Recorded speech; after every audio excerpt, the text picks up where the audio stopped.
Ladies and gentlemen, welcome to this new episode of the BUL Emerging Law Voices series, focuses on the international law aspects of it. Tonight we have the pleasure and the privilege to be hosted in the Ministry of Justice and interviewing one of the leading civil servants here, the Director General of the Attorney General's Office, Mr. Douglas Wilson. Mr. Wilson, welcome to the series. Thank you. And it's a delight for us to have you here. You have an extensive route in the civil service, and in your current role you're providing the advice, you have the Director General responsibility for all the department here, but also in your past posts you had also responsibilities in the Foreign Office, and also you had the responsibility of providing legal advice when it comes to intelligence matters. Along these lines, I would like to start this interview focusing on the very big question of how is to juggle between the Parliament and the government. How easy it is to provide, in other words, legal advice for the government, and how easy it is to take this legal advice and to liaise also with the Parliament. Well, thank you, and it's a pleasure to be on the podcast, so thank you for inviting me. I mean, the starting point for me is probably our mantra, our strapline in the Attorney General's Office, which is making law and politics work together at the heart of the UK Constitution. So it's our job bringing together the various functions of the Attorney General and the law officers. There's an Attorney General and a Deputy Solicitor General, and we serve them as officials in helping navigate their roles, which are aimed to sort of bring together executive, legislative, as you say, but also the judicial aspects of government. So it's a role that I think Francis Bacon described, the role of Attorney General, as the most painfulest task in the realm, and it certainly has its challenges in the modern era too. Indeed, you're right from what you say, that indeed it has very much challenges, and challenges that come to bridge between constitutional law and international law. And constitutional law, especially here in the UK, we know it's not so right because sometimes there is no written constitution. So along these lines, the question is how easy is to navigate the constitutional waters of the UK landscape, and how active is the Attorney General in creating new norms when it comes to constitutional law? So, I mean, what constitutional law and public law are one of the sort of the essential areas in the Attorney General's Office, but not just here, because we sit, as the strapline says, at the heart of UK government and the Constitution, but we work in collaboration with thousands of lawyers in departments, whether it's in the Ministry of Justice, Foreign Office, the Department of Work and Pensions, Ministry of Defence, wherever it might be. So we're working with them, often building on their real deep specialist experience in these areas. So we get the benefit of a lot of wisdom from people across the system. On top of that, we're able to draw on the best outside advice from whether it's England or Wales, Scotland, Northern Ireland. So we are well served in terms of sources of advice. But when it comes to the law officers, we are there drawing all that together, offering them our own advice on what they should do, and that's not always easy.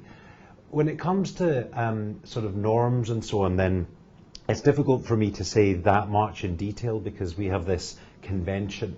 I know some other countries have it too, where it's called the Law Officers Convention. It's a part of our unwritten constitution, although you can find it in the Ministerial Code and the Cabinet Manual.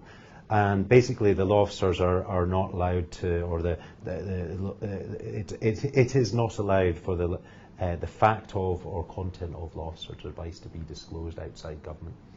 So I can just sort of agree with your question without offering any evidence for it, if that's okay. And I accept your answer. And I want to highlight your answer because, in essence, the UK, as we said, is one of the 3 countries all over the world that don't have a written constitution. The other 2 are Israel and New Zealand. And we see also, ladies and gentlemen, that in Israel currently there is a kind of an uproar regarding some constitutional reforms there. And Mr. Wilson, the next question is, Max Weber actually praised technocrats, bureaucrats, but at the same time, sometimes there are accusations against the system based on civil servants. Civil servants are sometimes slammed for being not elected and actually shaping policy. How difficult is it to be a civil servant in our era? And what is the importance, something maybe that our viewers don't understand, the importance also that civil servants play and the necessity of the civil servants in the whole building of administrative state? Gosh, it's a big question. I mean, my personal feeling is that we all have our part to play in making the system work, particularly in a democracy. So I would defend the civil service as a very worthwhile endeavour, a vocation, if you like. But I would also challenge myself and others in the civil service to do better and learn from either our own mistakes or learn from the ways other civil servants across the globe work, or the way the outside world works, whether it be private sector or third sector or whatever. You know, we don't have the monopoly in wisdom either in what to do or in how to do it. When it comes to giving advice within government, I mean, your system would be familiar with this in the sense that, you know, civil servants advise and ministers decide, and that's how a democracy operates. The ministers are the ones who normally do media, who are accountable to Parliament and ultimately to the people for their decisions. However, to make the system work, like many other countries across the globe, you want to be able to draw on experts who can help advise ministers, can draw on outside expertise to provide a package of advice, both on what to do and then how to implement that policy. And so I wouldn't sort of advocate a technocratic system above anything else. I think we all have our part to play. And in a democracy, those ultimate decisions have to be made by people that are accountable to the electorate. The question is, we started this podcast and video because also we have the video that is uploaded on YouTube for our viewers, and we started this discussion with the role also of international law in the whole building of the legal sphere here in the UK. And speaking about, again, the Attorney General and your role, because you were the legal advisor also in the Foreign Office, how much do you see that from all fields of law, international law is more susceptible to kind of shaping by civil servants, by scholars, in the case of university lecturers? Yes. No, I mean, I've been practicing international law in government for, about 22 years now. And so I would advocate being inside a government is without, there are many ways to be an international lawyer, but I think being in government as an international lawyer is one of the most exciting, precisely for the reason you gave, because as a state you get to shape international law in a very real way. Now, also as a government lawyer, you are able to shape the law because through democratic processes and with government support you can change the domestic law. But as an international lawyer, you're out there both in terms of making new treaties and making new arrangements, either deciding or advising on what state practice is or what the legal justification for it might be. So I think, to me, you're really at the cutting edge of both interpreting and applying international law as a framework to the real world problems that we have. And I feel that international law is probably more prevalent across all areas of government today than it's ever been, because there are so many global problems that require global solutions, and international law, rulemaking at an international level is a key tool that governments of all stripes have used across the planet more and more frequently, because the problems that we are facing are not ones we can solve on our own, even as big, powerful countries. This is very important what you say, Mr. Wilson. And in case we are always speaking about the UK leading the markets, in the past especially, and now the question is whether the UK can lead also international law and global law by being the cradle of common law. So my question in particular, because also you served in the Foreign Office, whether we can say that the United Kingdom could actually lead a bloc of common law countries who would see themselves voting, for example, on certain issues in the United Nations on a similar way, like Australia, New Zealand, Canada.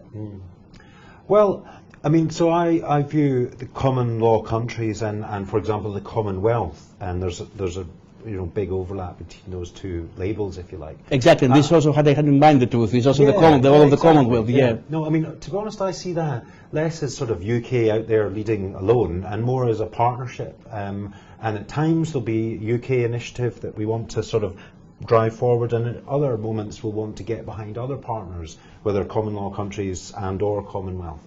I mean, in terms of the voting at the United Nations or other important international forums, I mean, my experience, both from being posted to the United Nations for 4 years as a British diplomat in our mission in New York, and as either as a member of delegations or as a leader of delegations to a whole host of international organizations, from the International Seabed Authority to the Assembly of States Parties of the International Criminal Court. I know that quite often common law countries, partly because of their common law heritage, partly because of the democratic sort of pedigree they bring to the table, partly because of more specific global interests that they might have, they're quite often voting as in common. They're quite often find themselves on the same side on a particular issue.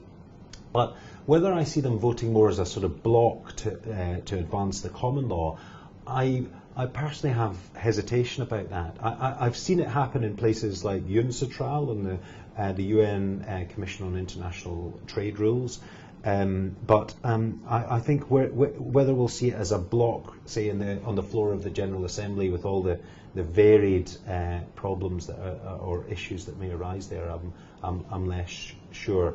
There are, of course, sort of electoral or voting blocs at the UN that play an important role already.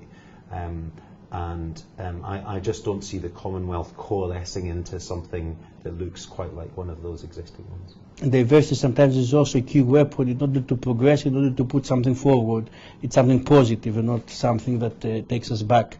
But we spoke before about the challenges of constitutional law, of public law. The question then is, if we look at the mirror and we look also at the international law, are we talking about that we're entering now, especially after Brexit, a world of challenges or opportunities when it comes to the world and when it comes to the United Kingdom? I mean, so I think there are both significant opportunities and challenges, and frankly, some of the labels you can attach to these things depend on the perspective from which you're viewing them. So there is, it's undoubtedly the case, as I said before, that international law, whether through when we were members of the European Union, through that sort of prism, or through the various other international obligations and partnerships that the UK has chosen to be part of over the decades or even sometimes centuries, there will be areas where we want to be able to evolve those, to change those, or even to step back from them. And I think that's, myself, personal view, a perfectly legitimate approach for any country, particularly a democracy, to take.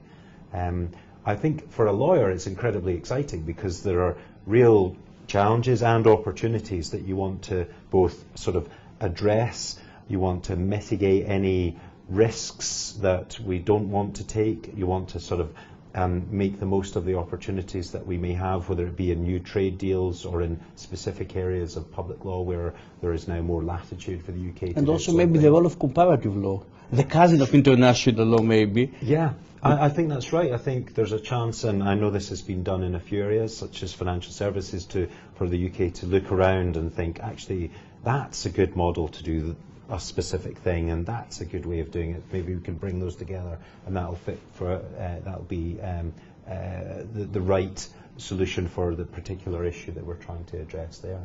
But as I say, there are pros and cons, challenges and opportunities, and it does depend on the perspective that you look at these things. I will not stay now, because I'm tempted, though, I have to admit, regarding the human rights debates we're having also in Parliament with the British Human Rights Bill. But apart from the human rights sphere, I know that you also provided in the past advice on intelligence matters. And my question is, in the past we knew that intelligence issues of counterterrorism were in the front row, especially after September 11th. Do you still remain so, or now we have new challenges, especially after the war in Ukraine, that actually have put intelligence issues a bit more to the side? Well, I mean, again, my personal view is that intelligence is an adaptable tool which needs to be capable of pivoting towards the threats or the challenges that a country faces in a particular moment. So I don't think anyone suggesting, and if you look at what the Prime Minister or the Home Secretary or the head of the Security Service has said recently, no one's suggesting the threat from terrorism has gone away. Equally, as you rightly point out, the challenges at the state level, they never went away either, even in the days of much more prominent terrorist threats. So intelligence agencies need to be able to have a sort of capability which can dial up, dial down, and pivot towards the particular needs of the nation at that stage. And to me, it's not an all or nothing approach. It's not like you as soon as you turn the spotlight on a particular issue, it might be the Russia's invasion of Ukraine. It doesn't mean that everything else is in shadow. Intelligence agencies have to be capable of looking at different threats at the same time.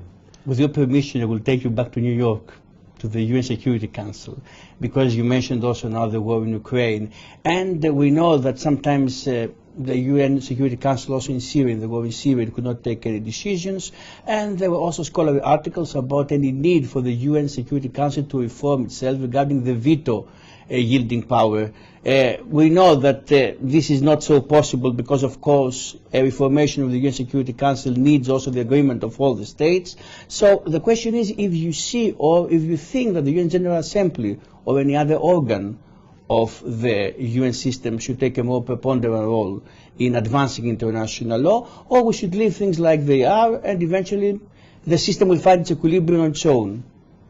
I mean, for me, if you look back at the history of the United Nations, and in particular focus on the Security Council, there have been quite long periods, as you well know, where it's been very difficult to get the Security Council to take action in relation to the comprehensive set of challenges the world faces. And that's particularly so when the interests of a permanent member are at stake. I mean, what's really difficult to see is when you've got a permanent member, in this case Russia, act as it has done in violation of the UN Charter's fundamental principles, and then block all meaningful action to address that. I mean, often in these situations, going back to the Uniting for Peace resolution, or there are other parallels to draw. People look for alternative sources of legitimacy to support their particular lines of action, and that's certainly, we've seen a fairly active General Assembly in response to the Ukraine invasion. Of course, it doesn't have the same powers as you know of the Security Council. So the UK's fairly long-standing position now has been in support of Security Council reform to be more inclusive, to be more reflective of the world we're in now. But no one underestimates the challenges there. I mean, as someone who spent a lot of time, pretty much 4 years in the Security Council on the very high-profile. That's why I asked you the question also, because you are the expert to address it. Well, there are many greater experts than me on the Security Council in the UK system, but someone who spent a lot of time there, 10 years ago now. We shouldn't forget the successes of the UN's charter system too, which is was designed to prevent major wars between major powers, and everyone will have their own opinion on how successful it's been at that, but we're also looking to where it has been less successful, and undoubtedly what we're looking at in Ukraine will be seen in the latter category, I would say. I will ask you, because the focus of this podcast series is, of course, also international law. It will stay a bit also international law, but I will ask you about customary international law, because we are here in the United Kingdom that has also in public law the preponderant role of custom. What do you think, in public law or international law, in essence, custom plays a more major role in the formation of law? It's a really interesting one, because especially after Miller. After the Miller case, where we saw also in essence the convention of the constitutional conventions and the role of constitutional custom in the whole behavior of the government. Yeah, I mean, so I think, custom is very important in common law systems. Obviously, it's there's a formal system of precedential court decision making that informs the development of the common law, and there's a long line of cases that have been really prominent in constitutional law that people like me, either when they're practicing now or when they're studying, looked at and had views on. I think the role of, you can overstate the role of common law decision making in a modern democratic state when there's a whole swathe of legislation being brought through Parliament, often updating previous legislation and so on. So I wouldn't want to sort of be imbalanced in how I portray it, because a large degree of what we now apply in our, say, criminal justice system, or certainly in the public law side, has a statutory foundation at some point. When it comes to international law and customary international law, I think it's one of the strengths of the system that it's capable of adaptation in this way. But I do think that we need to maintain, as international lawyers, practitioners or academics, there's an importance in maintaining the discipline around the formation of customary international law. Is that we don't sort of reach for what we would wish international law to be rather than what we actually think it is in a given situation. And for me, that's to protect the integrity of the system. The system of international law is based fundamentally on sovereign states. States have to, either through the formation of custom or through treaty rules, agree either to the specific rules that they're dealing with in a particular situation, or the framework in the abstract that should then govern particular forms of behaviour. And pushing customary international law too far, which is a risk that will actually do damage to the overall system and impede its progressive development. Although non-state actors equally have a preponderant role, especially after September 11th, terrorist groups, even corporations nowadays, violation of human rights in warfare. So it's a bit more complex, but I underline your point that in essence states must maybe remain with the final word when it comes to the shaping of international law. I think so. I think we should just remember where it comes from as a body of law, and that ultimately we want to bring states with it, and we want compliance to sort of increase, not decrease.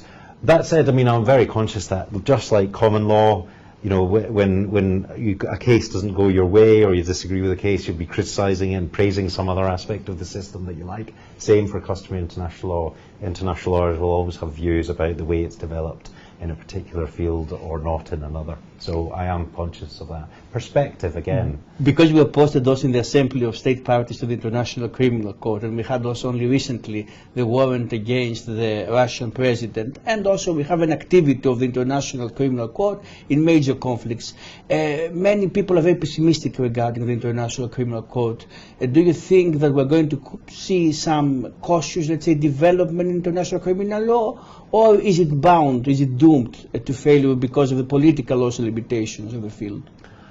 So I've been involved with it for a number of years now, and I'm an optimist. As the Deputy Prime Minister, our Deputy Prime Minister in the UK said the other day when the arrest warrants against the two suspects were issued, that's a historic moment. That's another first for international criminal law.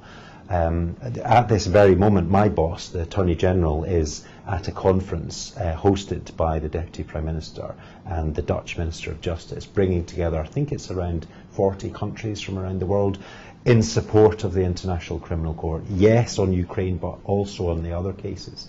So I'm an optimist. I think it can look very forlorn, the chances of getting a particular suspect in the dock into the custody of a particular international criminal court. At one stage, that was certainly the case with Milosevic, with Karadzic, with Bashir. You know, the system can work, can seem to work quite slowly, but it has shown it can work.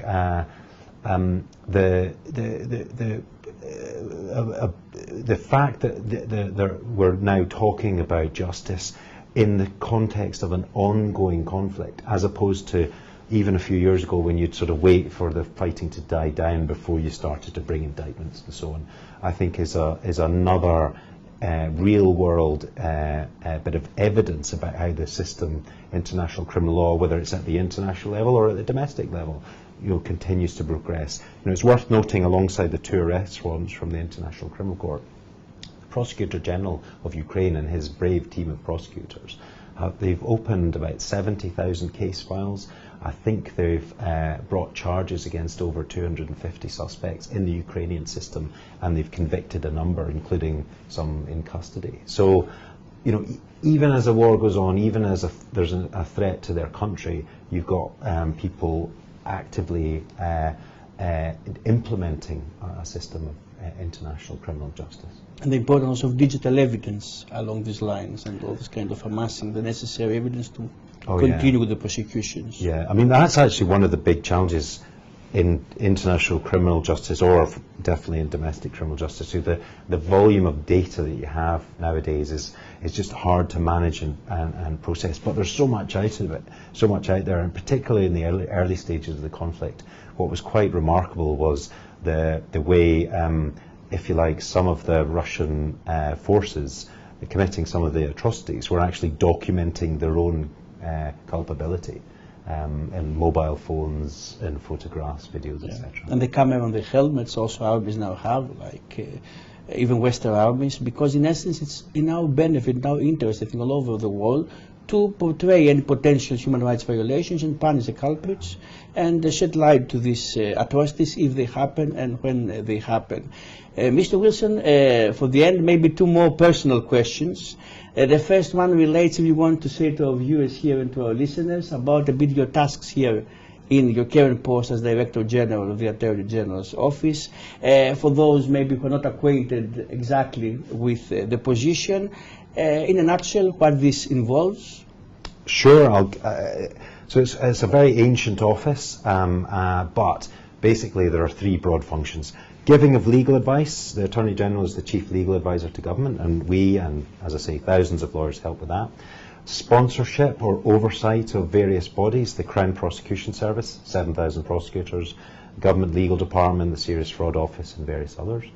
And then there's a variety of public interest casework functions, which range from looking at unduly lenient sentences, fraudulent divorces, charity commission issues. So there's an array of eclectic functions there. Your love for international law remains still intact, or maybe the other cases managed to kind of steer away your love for international law? No, I mean, that's a great source of expertise for me, which allows me, you know, still to practice it from time to time. We also have a fantastic team of international lawyers here with whom I have to compete for the interesting international work.